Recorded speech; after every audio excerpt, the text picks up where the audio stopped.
Olá, como está? Forte e grande abraço para você que veio hoje fazer mais uma reflexão junto comigo. E hoje eu coloquei como tema aquelas 3 horas. Sim, aquelas 3 horas que nos descreve no livro de Marcos, no capítulo 15, no versículo 33 e 34. Leia comigo. Chegada a hora sexta, houve trevas sobre toda a terra até a hora nona. A hora nona, clamou Jesus em alta voz: Eloi, Eloi, lama sabachthani, que quer dizer: Deus meu, por que me desamparaste? Amigo, amiga, que o Espírito Santo nos faça sempre enxergar, em nome de Jesus, a profundidade da voz e do poder que estas palavras transmitem. Sabe, às vezes, eu estava comentando com a minha esposa até, às vezes nós nos preocupamos, o ser humano preocupa-se com 1001 coisas. Se nós diariamente estivéssemos preocupados, por mais curto que seja o tempo, a dedicar sobre estas 3 horas, com certeza nós vamos tirar um proveito tremendo, porque vai descrever a eternidade, amigo, amiga. E repare, da hora sexta à nona, aquelas 3 horas, houve trevas sobre toda a terra. Era uma cena apocalíptica. E o grito, o brado, o clamor do Salvador: Deus meu, por que me desamparaste? Veja bem, vamos ver, por exemplo, o Senhor Jesus Cristo, analisando o que ele viveu nas mãos dos homens, do diabo e do próprio Pai, do próprio Deus. Nós vamos descrever, vamos ver, ou vamos aprofundar, vamos mergulhar sobre esta tão grande salvação, este amor que nos foi oferecido com uma graça tão profunda que o Senhor Jesus manifestou nestas horas. E vamos ver no início, Mateus 2,13, leia. Depois que os visitantes foram embora, um anjo do Senhor apareceu num sonho a José e disse: Levante-se, pegue a criança e a sua mãe e fuja para o Egito. Fiquem lá até eu avisar, pois Herodes está procurando a criança para matá-la. Então José se levantou no meio da noite, pegou a criança e a sua mãe e fugiu para o Egito. E eles ficaram lá até a morte de Herodes. Isso aconteceu para que se cumprisse o que o Senhor tinha dito por meio do profeta: eu chamei o meu filho que estava na terra do Egito. Então aqui não tem um Deus, um Pai que diz: não, está aqui o meu filho, e o meu filho ele é poder e eu não tenho que fugir para lado nenhum, ele é cabeça e não cauda, então você vai enfrentar tudo e todo. Não. Este pai confia num homem chamado José a responsabilidade do seu filho. Diz: olha, foge para o Egito. Depois eu vou mandar chamar para que se cumpra a minha palavra. E aqui já vemos a sede e a fome já de matar o Senhor Jesus. Os homens à procura de matar.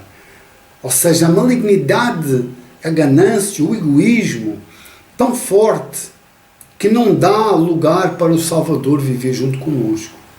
Então teve que fugir para o Egito. Claro que isso foi para cumprir Oséias, no capítulo 11, que diz: quando Israel era criança, eu já o amava e chamei o meu filho que estava na terra do Egito. Então, esta profecia de Oséias tinha que se cumprir e cumprir-se. Quando o Senhor Jesus, quando a Maria sua mãe deu à luz, diz assim, Lucas 2,7, e ela deu à luz seu filho primogênito, e fechou-o e deitou numa manjedoura. Por quê? Porque não havia lugar para eles na hospedaria. Então não há lugar para o Senhor Jesus nascer. Então tem que ser num coxo da comida dos próprios animais. Dá ali umas faixas, uns lençóis, uns lenços, e toca colocar a criança ali. E o apóstolo João, já logo no princípio do seu livro, no capítulo 1,6, diz: houve um homem enviado por Deus cujo nome era João. este veio como testemunha para que testificasse a respeito da luz, a fim de todos virem a crer por intermédio dele. Ele não é a luz, mas veio para que testificasse da luz, a saber, a verdadeira luz que vindo ao mundo ilumina todo o homem. O Verbo estava no mundo. O mundo foi feito por intermédio dele, mas o mundo não o conheceu. E como o mundo não a conheceu e não tinha lugar para ele nascer, e depois que ele nasce é perseguido de morte, então diz lá no próprio livro de João, no capítulo 10, que há um julgamento. Diz assim, o julgamento é este. 2 pontos. Que a luz veio ao mundo e os homens amaram mais as trevas do que a luz, porque as suas obras eram más. Mateus 17, 22 ainda chega a pontos de dizer: o Filho do Homem está para si entregue nas mãos dos homens, e estes o matarão, mas ao terceiro dia ressuscitará. Então as obras dos homens eram más. Não há lugar para ele nascer. Ele nasce no meio até dos animais. Depois é perseguido desde o início de morte. E quando ele vai até este profeta João a fim de ser batizado por ele, diz assim, lá em Lucas 4, versículo 1 e 2. Jesus, cheio do Espírito Santo, voltou do Jordão e foi guiado pelo mesmo Espírito no deserto. Durante 40 dias sendo tentado, e agora entra o diabo. Então já não bastou desde o momento em que nasce a perseguição, a fúria dos homens, e agora ainda tem o diabo à perna. E claro, se você ler lá a seguir, isto Lucas 4, como nós lemos, fala das tentações, por exemplo, transforma pedras em pães, a autoridade e glória dos reinos deste mundo, se o Senhor Jesus o adorasse, ele daria toda essa glória dos reinos deste mundo. Depois transporta até o pináculo do templo para que ele dê ordens aos anjos e se atire abaixo. E diz lá no versículo 13 deste capítulo 4 que passadas que foram as tentações de toda a sorte, apartou-se dele o diabo. Como? De vez? Não. Diz aqui, até momento oportuno. Ou seja, é os homens procurando matar, é o diabo procurando matar. E aqui no caso o diabo e os demônios, quando chega em Mateus 8, 29, eles falam, quando eles estão na vida de um homem gadareno que não tem identidade, e o Senhor Jesus chega, eles gritaram. Diz assim, e eis que gritaram, Mateus 8, 29, que temos nós contigo, ó Filho de Deus, vieste aqui atormentar-nos antes do tempo? Então eles sabiam que havia um tempo que tinham que perseguir o Salvador de morte, mas essa afã, essa gritaria, eles sabiam que estava chegando o fim, a derrota deles. Aquela voz que o Senhor Jesus lá no paraíso falou, olha, tu lhe ferirás o calcanhar, mas ele vai destruir a tua cabeça. A mulher vai dar à luz, sim. E o Senhor Jesus dizia claramente em João 3,14, do modo porque Moisés levantou a serpente no deserto, assim importa que o Filho do Homem seja levantado, para que tudo o que nele crê tenha a vida eterna. Então aquela serpente tinha que ser destruída na cruz. O Senhor Jesus tinha que assumir o pecado do homem e julgar aquele que disse para ele, toda a glória destes reinos me foi entregue. Então tudo isso o Senhor Jesus ia deitar abaixo, ia vencer. E isso para falar o quê? Que nestas 3 horas, e desde a vida do Senhor Jesus, perseguido pelos homens, querendo matar, o diabo atrás, de tudo isto nós vemos que durante as 3 horas na cruz, a pior delas, sem dúvida, foi a mão do próprio Pai sobre a vida dele, a mão de Deus pesando no portador do pecado. A ira de Deus tinha que pesar, tinha que a justiça de Deus ser feita. O Salmo 42, no versículo 7, já diz assim: um abismo chama outro abismo. Ao ruído das tuas cachoeiras, todas as tuas ondas e vagas passaram sobre mim. Então, toda aquela fúria e ira de Deus tinha que passar por cima do portador do pecado. Tinha que ir sobre o Senhor Jesus Cristo em nosso lugar. Aquela aversão de Deus pelo pecado, aquela terrível angústia da cruz, faz até lembrar, um dia destes eu escrevi coloquei uma mensagem por escrito, que lembrei-me de Lamentações 1:12, que diz: não vos comove isto a todos vós que passais pelo caminho? Atendei e vede, se há dor como a minha dor, que veio sobre mim, com que me entristeceu o Senhor no dia do furor da sua ira.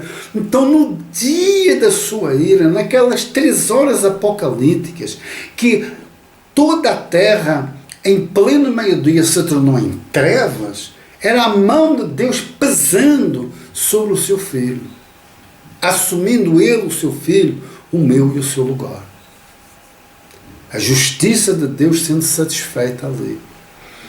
E claro que há que ter atenção, amigo, amiga, esta profundidade mostra o quanto a humanidade estava rumo ao inferno eterno.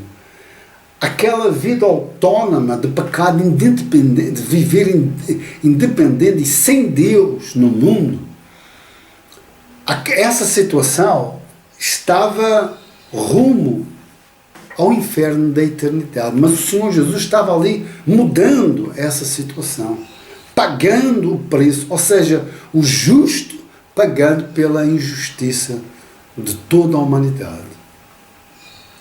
E aquele amado do Pai, não é? Este é o meu filho amado, tinha a face, o brilho da luz do Pai tinha que estar ocultada dele. Ele devia ser deixado nas trevas exteriores. O Salmo 69:20 clarifica isso, diz: os insultos partiram o meu coração e estou desesperado. Esperei que alguém tivesse pena de mim, mas ninguém teve. Esperei que alguém viesse me consolar, porém ninguém apareceu. Esta era aquela situação, aquela dor. E que diremos do Salmo 22, quando diz assim no versículo 14: derramei-me como água e todos os meus ossos se desconjuntaram. Meu coração fez-se como cera, derreteu-se dentro de mim, secou-se o meu vigor como um caco de barro, e a língua se apegou ao céu da boca. Assim me deitas no pó da morte. Ou seja, lembra quando começamos: Deus meu, por que me desamparaste? Quer dizer, eu estou só, mas confiante. Eu estou recebendo a pior das dores, mas sei que tem cura. Que tinha um amor ali que jamais iria ter fim. Aquele amor, lembra: se quiseres passa de mim este cálice. Mas não havia ninguém para beber este cálice. Ele bebeu sozinho. Ele amou os seus até o fim, a mim, a si e a toda a humanidade. Porém agora, sabedores e olhando esta obra tão perfeita e este amor incondicional que somos amados, não ficarmos indiferentes, mas partirmos para os olhos do coração fitos nele. O autor da fé, nos dando uma fé tamanha para crer numa eternidade tão grande e profunda. Amigo, amiga, eu vou me despedindo por aqui, mas eu coloquei ainda há pouco, estava aqui nas minhas reflexões, e o que eu concluo desta hora tão profunda, desta mão de Deus pesando sobre o Filho, fazendo justiça sobre a humanidade, só nos mostra o seguinte: que até onde o pecado levou o homem, até onde a força, o poder do pecado levou o homem, o amor do Pai trouxe o Salvador na minha e na sua vida e na vida daquele que, observando tamanha obra, crê e se entrega de todo o coração. Amigo, amiga, Pense no seu dia a dia nisso. Estas 3 horas é o ponto crucial de uma vida que não tem mais fim. Que eu e você possamos olhar para elas, estas 3 horas, abraçar o Salvador em oração e se entregar aos seus pés o adorando. Até a próxima reflexão. Forte abraço. Que Jesus lhe abençoe poderosamente.